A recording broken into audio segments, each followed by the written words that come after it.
Mesdames et messieurs, bonsoir, salut les amis, j'espère que vous allez bien. Bienvenue à la chaîne Ibra Show TV en français pour parler de l'actualité du football, que ce soit en Europe ou en Afrique. Ce soir, il y a eu un match magnifique entre Bayern Munich et Schalke 04, un match tout simplement magique. On va parler du mercato, on va parler de plein de choses, des informations qu'on a eues par la FIFA, etc. Donc je vous dis à tout de suite après ce jingle.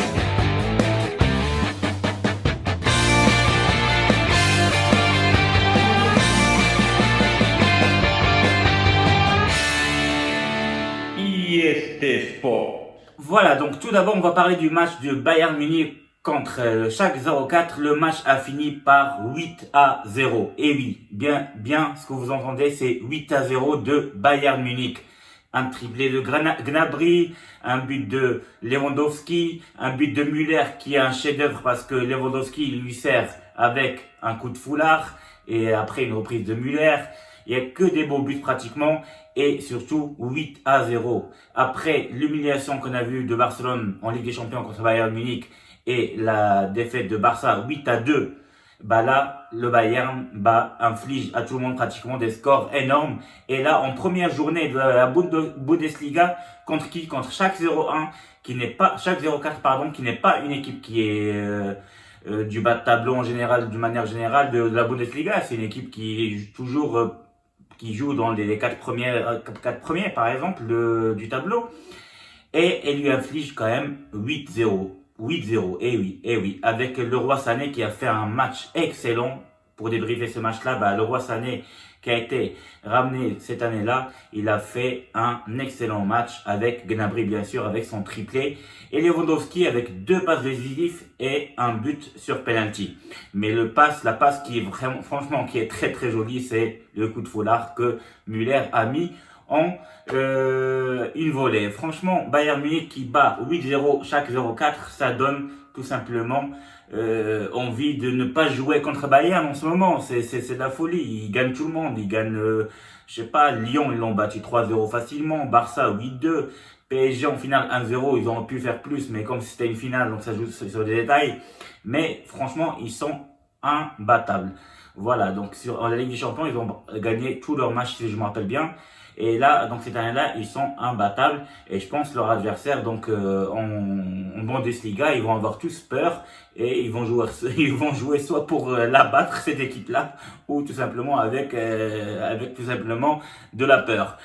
Donc voilà, c'est ça la première journée de Bundesliga. Donc ce qui s'est passé cette semaine, il y a eu pas mal de matchs amicaux, et en France, il y a eu des matchs pas mal. On a su que le week-end dernier, dimanche, il y a eu le PSG Marseille, le fameux PSG Marseille, où on n'entendait plus parler de ce match-là parce que c'est vrai que c'est un classico en France, mais vu que PSG avec les Qataris, avec tout l'argent qu'ils ont, ça fait plus que 6 ans qu'ils tout simplement dominent la Ligue 1 en France, et depuis 2011, Marseille n'avait pas pu battre tout simplement PSG. Mais cette année-là, coup de bluff, voilà, coup de massue sur PSG, c'est que PSG justement a perdu contre Marseille 1-0, et il y a eu des soucis, voilà, des chambrages, des problèmes, il y a eu des cartons rouges surtout, que ce soit Neymar ou voilà, ou Paredes, etc.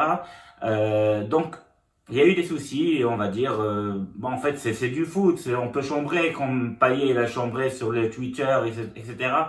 Ça reste que du foot, mais surtout les cartons jaunes, etc. Donc les cartons rouges plutôt, c'est que Neymar, maintenant il est suspendu 3 matchs, Paredes, pareil, 3 matchs, Kurzawa, il est suspendu 6 matchs, et oui, il a suspendu 6 matchs, c'est beaucoup. Et PSG avait perdu les 2 premiers matchs de Ligue 1, ce qui n'est pas arrivé depuis plus que 20 ans, voire 30 ans.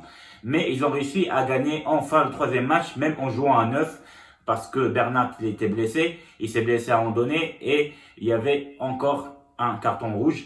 Donc du coup, ils ont joué à 9 et ils ont réussi quand même miraculeusement à battre Metz 1-0 chez eux, ici à stade de Saint-Denis.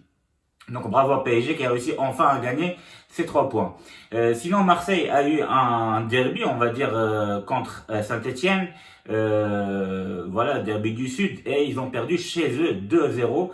Justement, donc est-ce que c'est à cause du fait qu'ils avaient toujours la tête du match de Paris? les Marseillais, ils n'ont pas réussi à tout simplement bien jouer en première mi-temps. Ils ont du mal à faire du beau jeu et ils étaient tout simplement nuls, pratiquement mauvais. Mais en deuxième mi-temps, ils ont eu des occasions franches devant les buts et ils les ont ratés. Et les Stéphanois, ils les ont tout simplement punis. Et Saint-Etienne a gagné 2-0, ce qui fait Saint-Etienne, c'est elle qui est première de la Ligue 1 en France. Voilà, donc ça c'est ce qui se passe dans les matchs qui sont officiels, on va dire que ce soit la Ligue 1 en France ou la Bundesliga.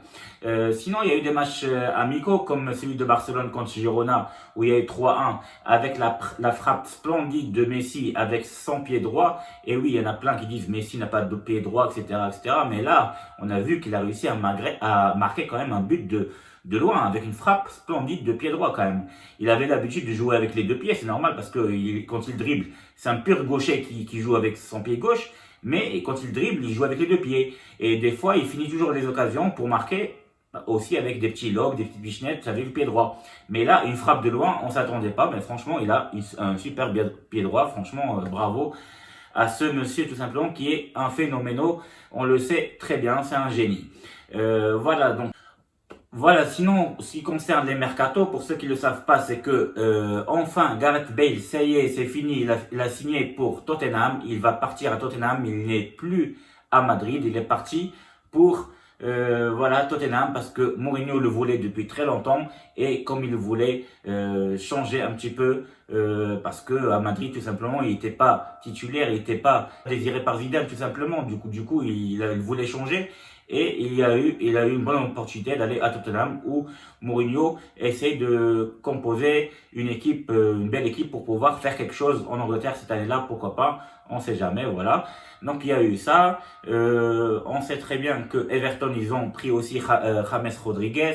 Voilà, donc ça fait partie des mercatos. Voilà, sinon il y a eu des décisions de la FIFA concernant en fait les binationaux tout simplement qui avant en fait n'importe quelle équipe ou n'importe quelle sélection on va dire d'une nation arrivait à les faire signer à un âge précoce avant 21 ans et après ils le font jouer même pas quelques minutes et après c'est foutu pour eux, ils peuvent plus jouer pour leur nation, on va dire, de cœur ou de leurs parents, etc. Et du coup, maintenant, la FIFA, elle a tout simplement, avec Infantino, ils ont fait une réforme que maintenant, un jeune qui a moins de 21 ans, qui n'a pas joué plus que 3 matchs avec l'équipe nationale d'un pays, et il peut jouer pour l'équipe de son cœur. Voilà, surtout avant ses 21 ans. Donc c'est comme le cas de Mounir Haddadi, le Marocain. On sait très bien qu'il avait joué contre la Macédonie avec l'Espagne il y a plus que 5 ans. Il a joué même pas 7 minutes ou 8 minutes, un petit peu comme ça. Et en fait, à l'époque de Bosquet, il voulait juste empêcher le Maroc de Mounir Haddadi de jouer pour le Maroc. Donc ce qui était vraiment mal. Donc la FIFA maintenant a arrêté ça. Donc voilà, il y a plusieurs réformes de la FIFA qu'il faut voir sur le site de la FIFA par rapport surtout au transfert entre les clubs des joueurs étrangers et aussi ce qui se passe pour les joueurs binationaux maintenant qui souhaitent par exemple changer d'équipe nationale après seulement un seul match qu'ils ont joué par exemple, comme le cas de Mounir Haddadi maintenant et le cas d'avant on sait très bien Bohan qui a eu le problème avec l'Espagne aussi.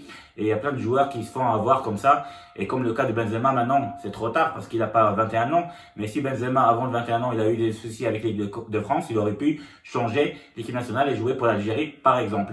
Voilà. Sinon, pour les Africains et surtout les Marocains, pour ceux qui ne le savent pas, c'est que aujourd'hui, c'est officiel, c'est l'Espérance de Tunis, c'est elle qui a gagné la Ligue des Champions donc de 2019. Voilà, le TAS a rendu son verdict. Apparemment, c'est interne dans la CAF. Ils ont décidé que c'est l'Espérance quand même qui garde sa victoire. Malgré, on sait très bien qu'il y a eu la triche, il n'y a pas eu vraiment, parce que le Wydad de Casablanca méritait vraiment qu'elle gagne ce match-là, parce que le but, il était, en finale, il était vrai, valable, tout simplement, et il n'y avait pas de VAR, donc il n'y avait pas l'équivalent comme au Maroc, il y a eu le match aller avec le VAR, et il y a eu des buts qui ont été annulés alors qu'en deuxième match, en match retour, le but a été annulé comme ça et malheureusement la CAF ou la TAS surtout a pris une mauvaise décision, c'est tout simplement la corruption, la tricherie et elle a pas donné une suite favorable à tout simplement ce que le Wydad de Casablanca a voulu pour au moins gagner ce titre-là ou refaire le match ou refaire la finale. Donc malheureusement pour le Wydad de Casablanca, c'est une mauvaise nouvelle. Donc voilà, c'est tout ce que j'ai à vous dire aujourd'hui. Donc merci à vous tous. N'hésitez pas à liker, s'abonner encore de plus en plus. Et je vous dis à très bientôt. Merci et au revoir.